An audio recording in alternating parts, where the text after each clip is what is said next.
Hello and welcome to the video. Let's talk about wanting to become an owner-operator. A lot of people interested in trucking that are interested at some point in time into getting their own authority and starting their own trucking company. Some people just say they want to be owner-operators without fully understanding exactly what that means. There's all kinds of different people that are using the term owner-operator. So that's probably the first thing that we need to talk about.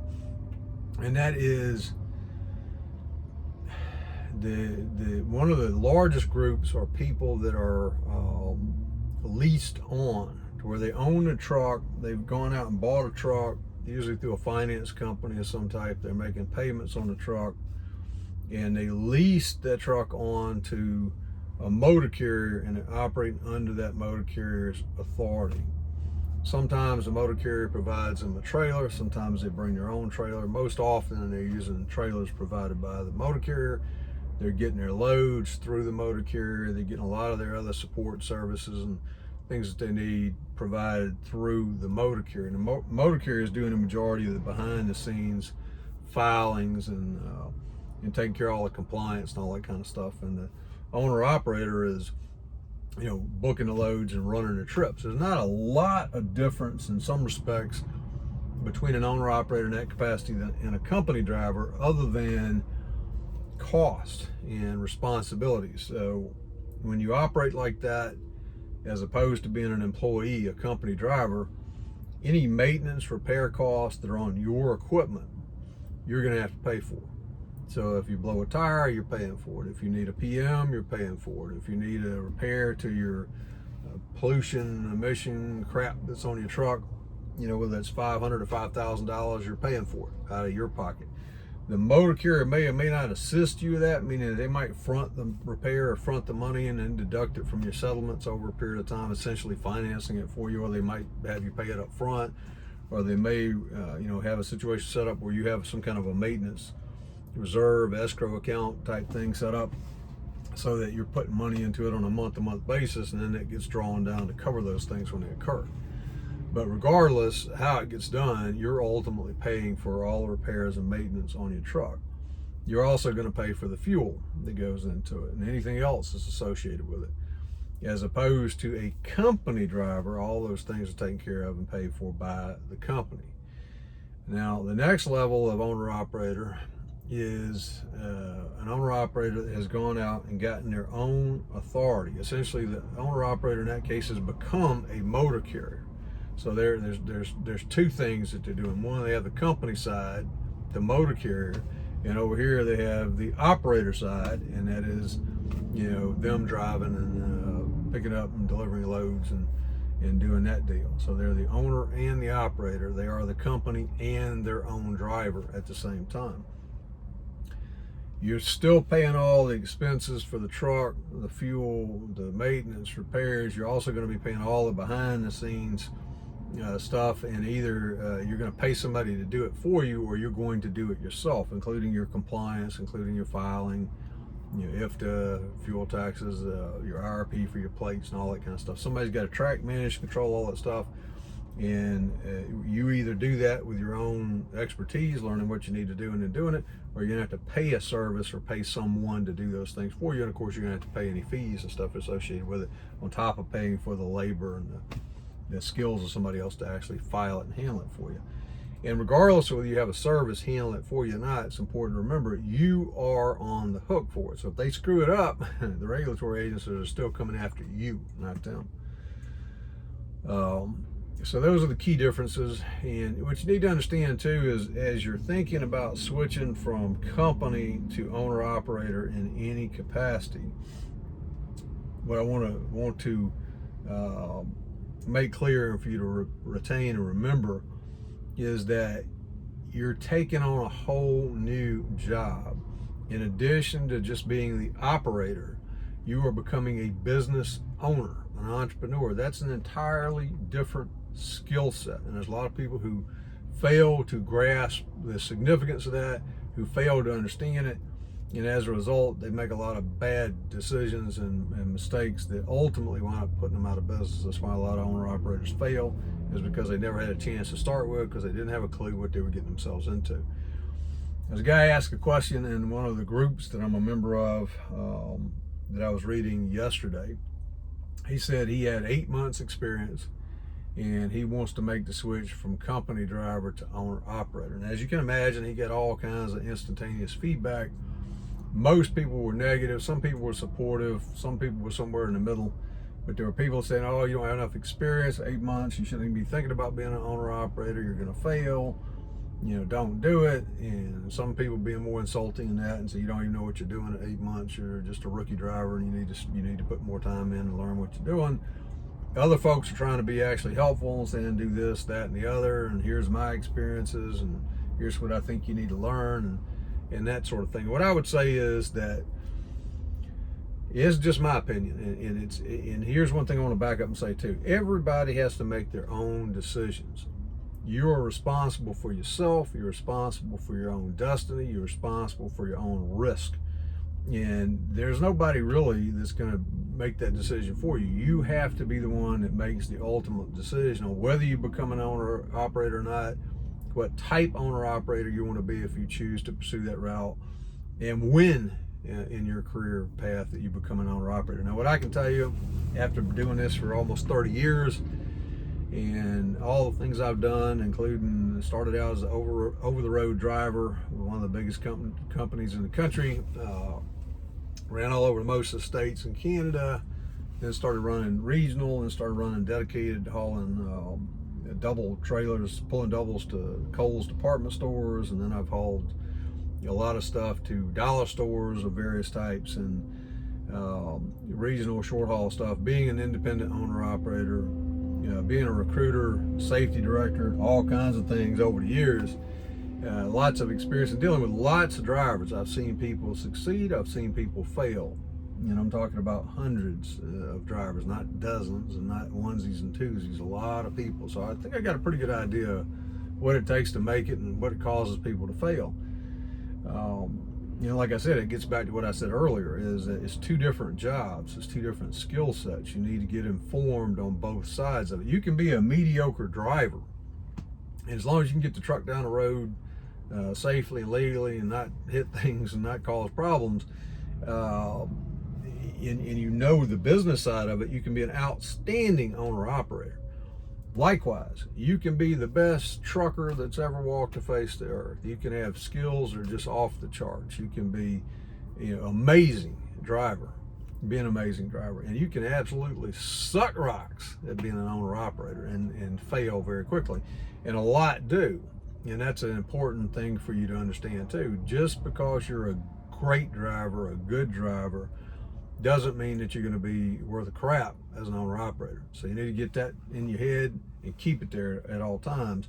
If you want to be successful in trucking as an owner operator, you're going to have to learn the fundamentals of business, and specifically of the trucking business, and deal with those things. I'll give you a couple examples right off the top.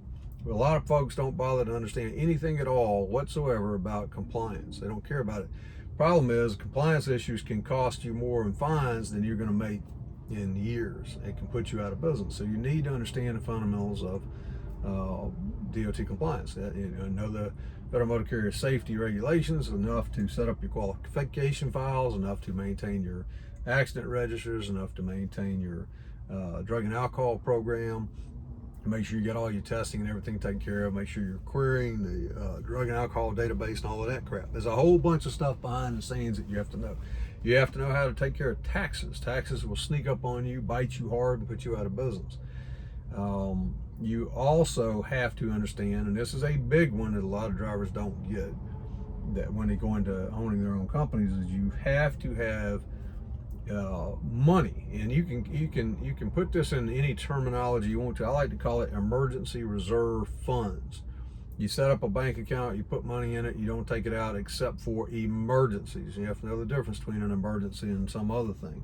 But that money is in there for when your DEF system takes a crap and derates your truck to 5 miles an hour and you have to have it towed off the side of the road. You try the force regen and all that stuff, doesn't work, whatever the case may be. Something's broken, pump's gone out on it, filters are clogged up to the point where it can't be cleared enough for it to operate. So you're gonna have to replace the filters, replace the pump, get it out of the shops, $5,000, $6,000, $7,000, $8,000 plus $1,000, $2,000 towing bill. So you need money in there to cover things like that. And it can be anything. It can be anything that goes out and goes wrong in the truck. Anything can break at any time. Older trucks, newer trucks, doesn't matter. Stuff happens, stuff breaks. You're going to pay the tow bill, you're going to pay the repair shop, and you're going to have to deal with the downtime. So if you don't have two nickels to rub together, the first major hiccup that you have is going to put you out of business. I've seen that happen to a lot of people. They have something break and they don't have the money to fix it. So, until and unless they can scrape that up somehow, they're out of business. And if the truck's already in the shop being worked on, it's worse than that, because eventually the shop's going to seize their truck if they can't pay the bill. So you have to understand these things, and you have to have emergency reserve funds, savings, I don't care what you call it. You have money set aside to cover these things. You need to also have operational reserve funds. Again, you can call it whatever you want to, but that's money to cover you and to cover your fuel and to cover your other routine expenses and things that come up in between the time that you perform the services by delivering a load and the time that you get your money in for that. These days you have a lot of options. A lot of companies offer quick pay. It's almost like factoring. You can get your money overnight or within a couple of days pretty quickly. The old days didn't work like that. You had to send out an actual physical bill, and then you're lucky if you saw your money in 2 weeks, 4 weeks, 6 weeks, or whatever the case may be. So it's a lot better than that. But there are still some people who don't pay as quickly as they should. Some places don't have a quick pay option available, which means if you want your money, need your money faster than that, you're gonna have to use some kind of factoring company or service. Now, factoring is okay, but they're essentially kind of like a payday loan company, for lack of a better word, to where you run the trips, you give them the load information, they'll give you most of your money up front, but they're going to take a big chunk, take a fee for the convenience of doing that. And there's recourse and non-recourse, meaning that essentially in some cases, basically for all intents and purposes, from a practical standpoint, may not be defined out exactly like it's legally, but from a practical standpoint, they're buying the right to collect on that invoice, and they're paying you most of it, but they're keeping a chunk for their services. Or it might be a situation where they're going to advance you a certain amount of money, they're going to try to collect on it, but if they're unable to collect on it, they come back after you to refund the money. So you just need to read the small print in the factoring agreements. There's all kinds of different agreements out there. None of them do it for free. So they're gonna get you money quicker, but they're gonna take their expenses off the top, as they should. No business is in business to operate at a break even or a loss. Everybody's in business to make a profit, and they certainly should, but you just need to be aware of that. You're going to be giving away some of your money in exchange and in consideration of being able to get your money faster. But you got to do what you got to do, because fuel costs a lot of money. The truck is hungry, it wants its fuel, usually every other day, some cases every day, depending on how hard you're running, what kind of loads you're running, the length, distance, that kind of stuff. In general, most of my driving career, I wound up putting fuel in the truck every other day. Sometimes that's a half a tank, sometimes it's filling it up, sometimes that's a quarter of a tank from doing a lot of short haul stuff. And that brings us into another point to consider. As a owner operator, you are not primarily concerned about miles, and that's important to understand, because as a company driver, from the time you get into trucking until the time that you become an owner operator or leave trucking for that matter, you have it pounded into your head, miles. You want miles, because that's how you're paid predominantly, most commonly, as a company driver. They pay you based on the miles you run. So more miles is good. That's how your pay is calculated. Whether you're making 60 cents, 50 cents, 40 cents. If you're making anything less than 40 cents, you need to reevaluate that. Most companies, as I speak right now, pay them between 50 and 60 cents. Some of them significantly higher than that. And you always want to be at the upper end of that pay scale, or close to it. So know what the rates are, what the pay is, and it changes from time to time. So don't take any specific numbers I might mention today as the gospel, because I have no way of knowing when you're listening to this. You might listen to it the same day I recorded. You might listen to it 2 or 3 years or even more than that after I upload this video. So the specific numbers I mentioned are not important. What's important is that you understand the underlying principles and you go and look this stuff up for yourself in today's current numbers. And the process is going to be the same, but the specific number is going to change. Example, when I first got into this, the average pay was 22, 23, 25, 27 cents a mile. That was a long time ago, and it's a whole lot more than that now. Of course, on the flip side of that coin, it costs a whole lot of money to buy everything else now too. So, things to consider. But when you switch over to being an owner-operator, what you want is the most revenue. And then from the most revenue, after all expenses, everything is taken out, the most gross profit that you can get in the shortest time that you can get it, in the least amount of miles that you can run to do that. So you're no longer focused on trying to get the maximum miles.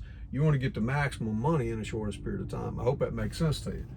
But a lot of people fail to understand that. A lot of people become owner-operators and they're still chasing miles and they're shafting themselves, because that's not the objective. The objective is maximum money, shortest amount of time with the least amount of expenses. So you have to kind of switch gears in your head when you become an owner-operator and start looking at the total big picture.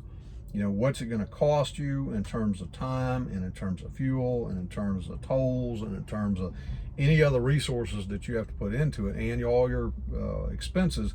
What's it going to cost you to run that load? What's the max rate that you can get on that load right now, and is it worth doing that? And then the other thing I'll segue into mentioning too is dealing with brokers and dealing with shippers. You can almost always get a little bit more, at least, than what they're offering you. When you see a price is offered, that's usually not the best price. Sometimes it is, but most often it's not. But they're not going to give you that additional money if you don't ask for it. And there are a lot of people that are uncomfortable with or scared to ask for more money, and they're not going to get it. I always ask for more money, and in most cases I'll get anywhere from an extra $50 to an extra $200, $300, $400 or more per load.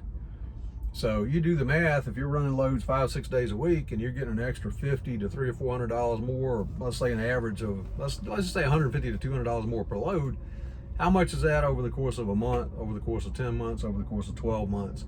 It's a crap load of difference, and that's a big chunk of your overall expenses. So these are all just things for you to take into account and consideration if you want to be an owner-operator. Now back to my friend here that was asking about becoming an owner-operator 8 months. Can you do that? Yes, if you are highly motivated, if you have some business understanding, if you get some great training and support, coaching, mentorship, whatever you want to call it, you get access to information, somebody's going to help you, and you're willing to learn, and then you put those things into place, and then you work your butt off, you can do it with 8 or 9 months experience. I don't recommend anybody do it before that. I've known a few people went straight out of truck driving school and became owner operators, and very, very few of them have survived, but all of them have made some very serious mistakes, and it's been a rough couple of years for them to get to that point. Most that tried that route did not survive. They failed, and most people that try that route in the future are going to fail because they simply don't know what they're doing, and they haven't bothered to learn that, and they're trying to go out there and learn how to drive the truck, learn how to operate the business. They're trying to learn all that through trial and error, and that's not a good way to do it. My advice is, if you want to do it, if you're serious about it, go to truck driving school, get your CDL, find a decent company with a decent, safe training program and a decent pay thing. Go to work for them, work hard there for about 9 months to a year at least, maybe 2 years, but somewhere around 9 months to a year if you go in with this mindset and this goal from day one, and you're working your butt off toward that. And you're also, while you're sitting there at the shipper or the receiver and you're waiting to be loaded and unloaded, and you're sitting at the truck stop and stuff, if you're taking online courses, if you're reading books, if you're visiting the right trucking groups, and there's good ones and bad ones. There's some that just bitch and moan like old ladies, and there's other ones that actually, provide useful information that helps people. But if you get into good ones and you take this seriously as a course of study and you work hard at it, in 9 months to a year, you can be very ready to switch over and become an owner-operator. My other thought process is, unless you are going to lease onto an outstanding company, and there's a few out there, but most are not outstanding.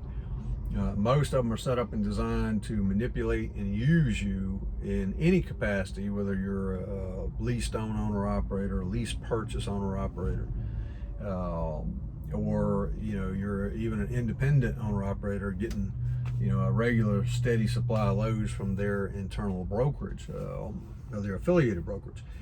There are exceptions, as I said to that. There are some great companies out there, but most of them are not. Most of them are going to use you and abuse you. And when you lease on to another motor carrier, or you otherwise align yourself to a specific motor carrier, you're limiting your options. And you're not free to go out and do whatever you want to do. Now, the opposite of that is when you get your own authority. You get your own DOT number, you get your own motor carrier authority. You can learn how to do that too. You can take my courses. I've got a lot of courses online already, or you can get in touch with me in one of my groups, and I'll be happy to give you. I can give you the short version for free. If you want the long version, you're going to either have to take one of my courses or pay a consulting fee, because I'm in this to make money just like everybody else. And I've already pre-recorded all this stuff. So people that are serious about it can go take a course for a few bucks, or they can book a consultation for a few more bucks, or they can be members of one of the groups that are running that kind of thing, get access to all the training support they need. But learn it from somebody. Whether you get it from me or you get it from somebody else that knows what they're doing in this business, get the training and support and the information that you need. Set your company up the right way with systems, so it's not hard to maintain and keep everything up and operating. And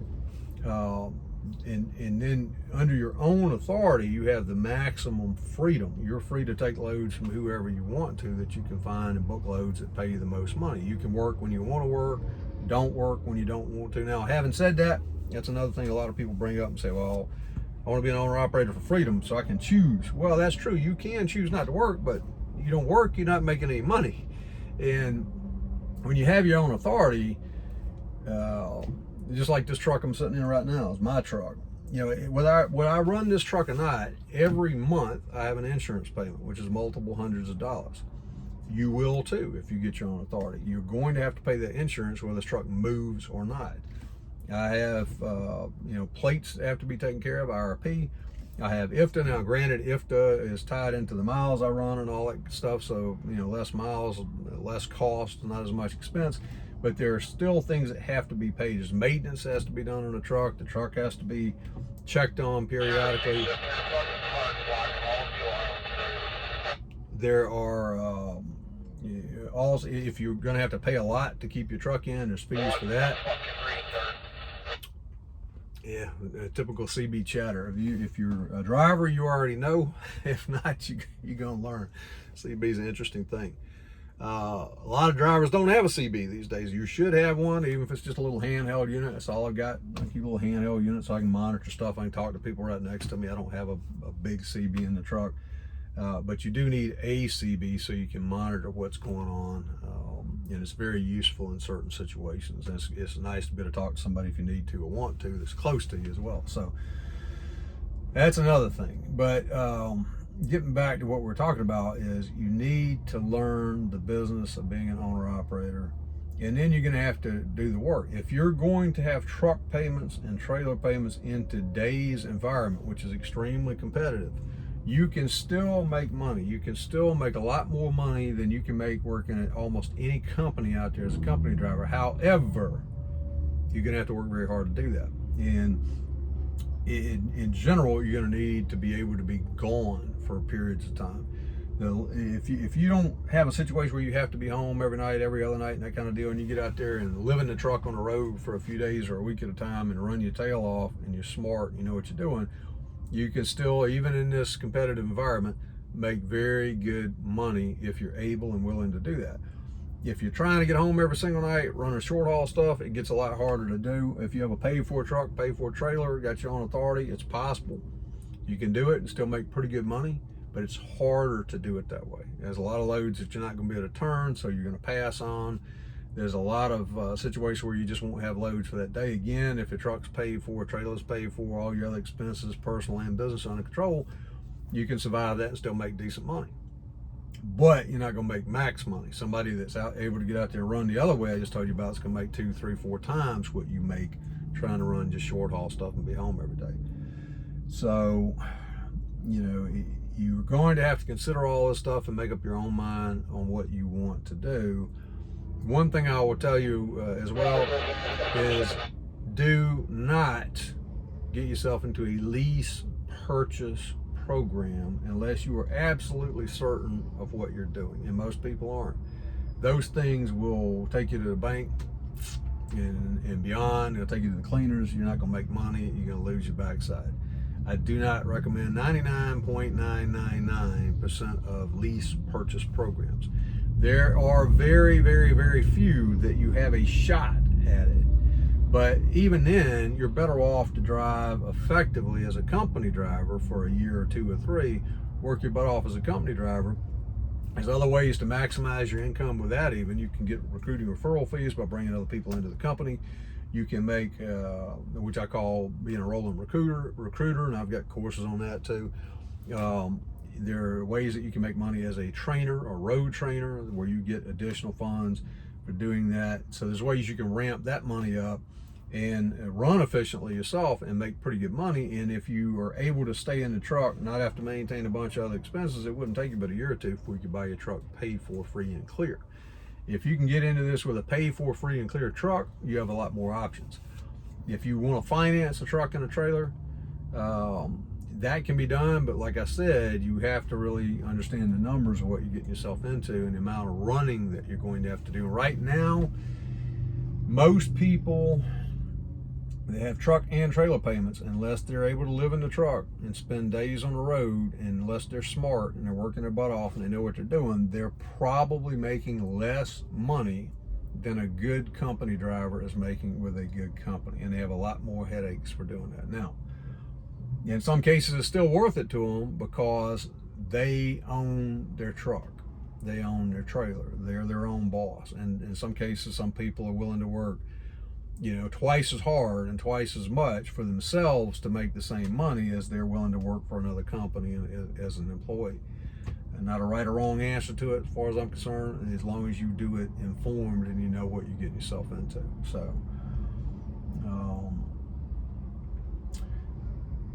So our friend here that's got 8 months experience, if he just jumps into it, 99% probability within a year, 2 at the most, he's going to go bankrupt, or he's going to get his truck repossessed, or he's going to lose his business, he's going to fail. Almost certain. And not good odds, and I certainly wouldn't bet on it. If he is smart enough to get training and get support and understands the level of work he's going to have to do, and if he's willing to do it, and then if he actually goes out and does it, then yes, he can find trucking business success that route.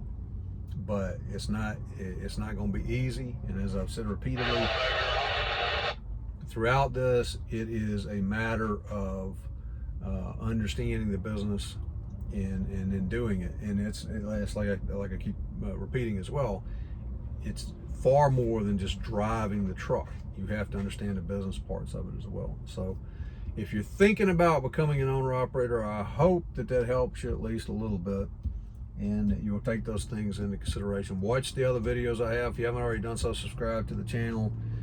Join Trucking Business Success Facebook group. Look on Udemy, or better yet, go to my primary author instructor site, ldsewell.com, and click on the courses tab and find the courses I have on trucking and business and other things. Take some of those courses. Udemy routinely puts the courses on sale, so even if the course is $200, $150, $95, whatever the case may be, they put them on sale and it costs you $10, $20, $30 or less. So it's not very expensive to take those courses. All my students have access to me directly if you have any questions. I've got another Facebook group called LD Sewell Student Support. So you're only getting that if you're in one of my courses, but if you're taking a course, you can join that group, and I check it every single day. So if you have any questions, I'm happy to answer them for you there for no additional charges and that kind of thing. So Again, I hope it helps. If you haven't subscribed, go ahead and hit the subscribe button, hit the notification thing, and I will talk to you again soon in the next video.